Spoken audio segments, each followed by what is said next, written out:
Welcome to my review of I'm Thinking of Ending Things, now streaming on Netflix, directed and written by Charlie Kaufman and starring Jessie, Buckley and Jesse Plemons, a film that has everyone freaking out because everyone is saying, what the fuck? And now I'm saying what the fuck because I've seen it, and despite being on camera, I have no idea how I'm going to talk about this without spoilers.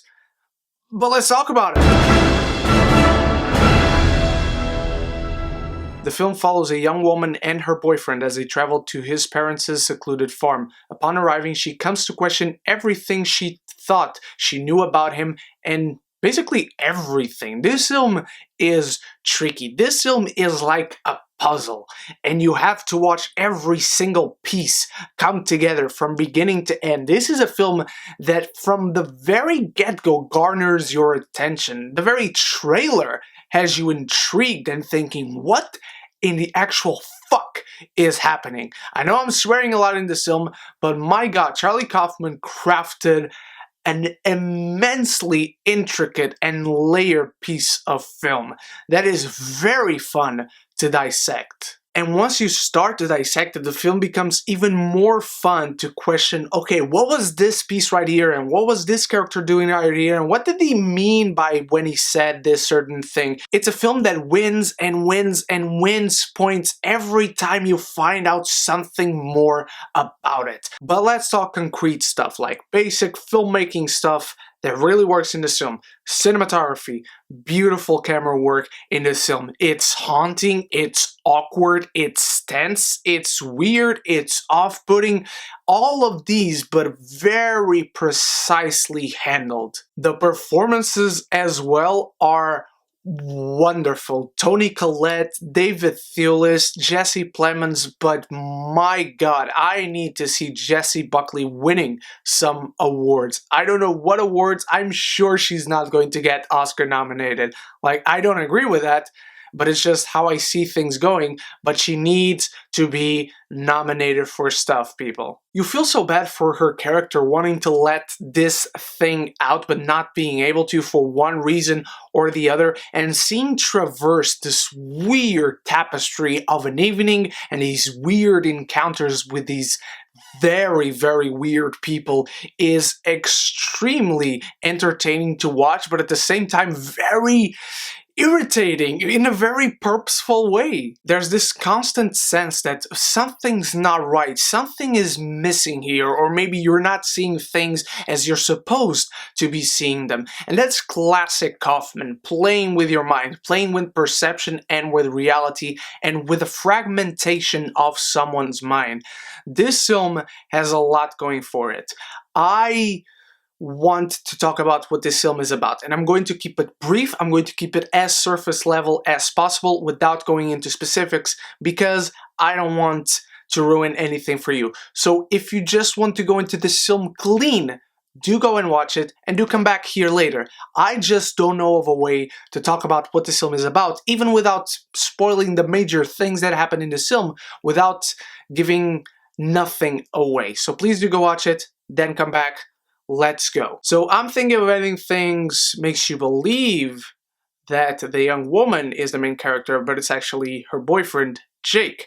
He's a man who suffers from schizophrenia. This is not the type of movie that's going to make that clear to you. This is not the type of movie that points that out, but it's very much the type of movie that implies that with every set piece in it.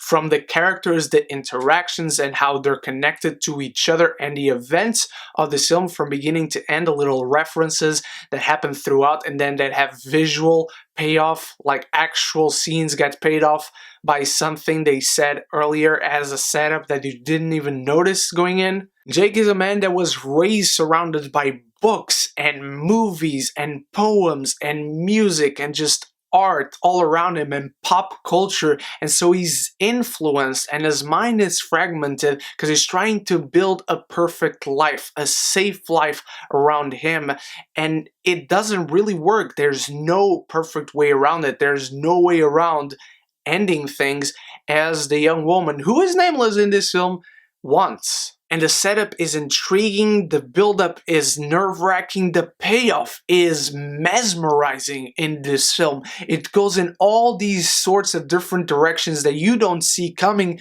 but all of them just add up to this sense of Jake's fragmented mind. But with that all being said, is this film perfect? I don't think so.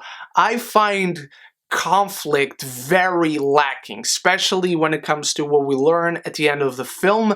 I find it very not worthy of a rewatch once you figure this all out. This is a film that warrants that exercise of trying to find the layers and trying to find the meanings behind it, but once you do, I don't see much more worthy of getting from this film. I also found conflict very lacking in this film, like all around, and that the young woman's character doesn't really have much control over anything because of what the film suggests she is within the context of the story that we follow. So there is tension because you're not quite sure of what you're watching, but once you open that mystery box, there's very little left for you to get out of it. I don't mean to be super harsh. I'm Thinking of Ending Things is a wonderful exercise in experimental filmmaking. It is Kaufman to a T. Kaufman is a filmmaker that does nothing within the normal standards, and I admire him for it. I love his movies for it. He plays with the human mind, the human perception, and what we conceive as reality, and this is another shiny example of it. I'm Thinking of Ending Things a B+. Now, my beautiful geekies, what did you think of I'm Thinking of Ending Things? Let me know in the comments below. Let me know if you took anything out of it. Let me know if you want to watch it again. Let me know what is your favorite Charlie Kaufman film. Thank you so much for watching. You are the best. Stay tuned for many more reviews to come. Check out my review for the first 3 episodes of The Boys Season 2, my review of the animated Mulan, my review of the live-action Mulan, and so many other videos to come. I hope to see you there. Thank you so much once more. And so until the next video, don't forget to stay beautiful, stay geeky, and of course, please do like, share, and subscribe because it really helps me and the channel out. But most importantly, above everything else, forever and always, love each other and love the movies.